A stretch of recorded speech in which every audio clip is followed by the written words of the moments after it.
America की वायुसेना के कार्यक्रम में राष्ट्रपति बाइडेन अचानक गिर पड़े। वो वहां पर वायुसेना के कार्यक्रम के दौरान सैनिकों को सर्टिफिकेट बांट रहे थे और जैसे ही वो मुड़कर अपनी कुर्सी पर बैठने के लिए उसकी तरफ बढ़े, उनका बैलेंस बिगड़ गया और वो जमीन पर गिर पड़े। हालांकि उनके गिरते ही फौरन उनके सुरक्षा कर्मियों ने उन्हें सहारा दिया और कुर्सी तक ले गए। बाइडेन के साथ हुए इस हादसे के बाद पूर्व राष्ट्रपति डोनाल्ड ट्रंप ने भी चिंता जाहिर की। अमेरिकी राष्ट्रपति बाइडेन के साथ ये हादसा वायुसेना के एक कार्यक्रम के दौरान हुआ। हालांकि गनीमत रही कि उन्हें इस दौरान ज्यादा चोट नहीं आई। स्वीडन के नेटो सदस्य बनने की राह में तुर्की ने एक बार फिर अड़ंगा लगा दिया। नॉर्वे की राजधानी ओस्लो में होने वाली नेटो की बैठक में तुर्की के विदेश मंत्री ने जाने से मना कर दिया, जिसके बाद तुर्की और स्वीडन का विवाद खुलकर सबके सामने आ गया, क्योंकि कुर्द लड़ाकों की वजह से तुर्की स्वीडन पर भड़का हुआ है। तुर्की का आरोप है कि स्वीडन कुर्द लड़ाकों को फलने फूलने का अपना देश में पूरा मौका देता है और यही कुर्द लड़ाके तुर्की पर आए दिन हमला करते हैं। एक दिन पहले तो कुर्द लड़ाकों ने एर्दोआन के विरोध में स्वीडन की राजधानी स्टॉकहोम में झंडे फहराए थे, जिसके बाद तुर्की ने स्वीडन से उन लोगों पर सख्त कार्रवाई करने को कहा था, लेकिन अब तक वो कार्रवाई नहीं हुई, जिसकी वजह से तुर्की ने नेटो की अहम बैठक में शामिल होने से मना कर दिया। इस बैठक में स्वीडन के नेटो सदस्य बनने पर फैसला होना है।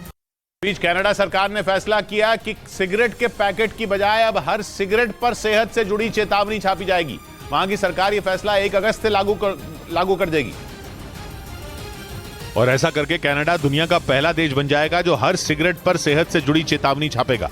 लोगों को सिगरेट से दूर रखने और इससे होने वाले नुकसान के बारे में जागरूक करने के लिए वहां के स्वास्थ्य विभाग ने यह फैसला लिया। 1 अगस्त से वहां बिकने वाली हर सिगरेट पर सेहत से जुड़ी चेतावनी अंग्रेजी और फ्रेंच दोनों भाषाओं में लिखी जाएगी। कनाडा के स्वास्थ्य विभाग ने सिगरेट बनाने वाली कंपनियों को इसके निर्देश जारी कर दिए हैं। वहां के स्वास्थ्य अधिकारियों का मानना है कि हर सिगरेट पर छपी चेतावनी पर लोगों का ध्यान ज्यादा जाएगा।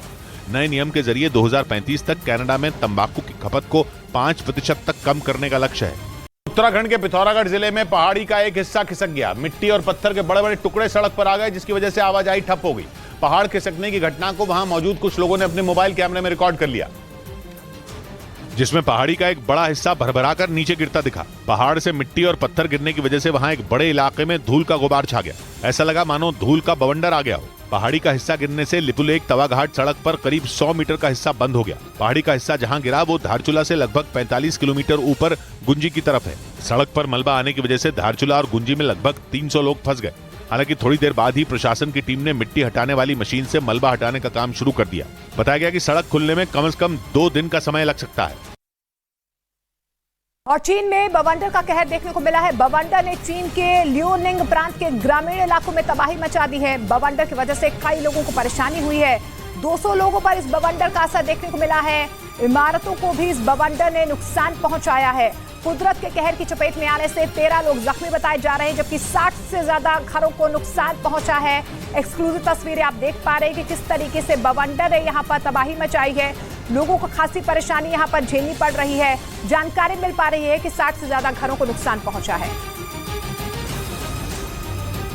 उधर चीन के रहस्यमयी एयरक्राफ्ट ने अमेरिका को हैरान कर दिया। वॉशिंगटन के CSIS यानी centre for strategic and international studies ने एक रिपोर्ट जारी की, जिसमें बताया गया कि चीन का रहस्यमयी एयरक्राफ्ट किसी रोबोटिक आर्म की तरह है, जिसे चीन ने पिछले साल अक्टूबर के महीने में छोड़ा था, जो इस साल जनवरी में सैटेलाइट ट्रैकिंग रडार से गायब हो गया था। लेकिन चीन का यह एयरक्राफ्ट वापस धरती पर लौट आया। वहीं चीन के रहस्यमयी एयरक्राफ्ट को अमेरिका ने अपने सीक्रेट स्पेसक्राफ्ट बोइंग X-37B की तरह बताया। हालांकि इस एयरक्राफ्ट को लेकर चीन ने कोई जानकारी नहीं दी और न ही कोई तस्वीर जारी की, जिससे दुनिया के दूसरे देशों की टेंशन बढ़ गई, क्योंकि चीन की ऐसी हरकतों की वजह से उस पर कई बार जासूसी के आरोप लग चुके हैं।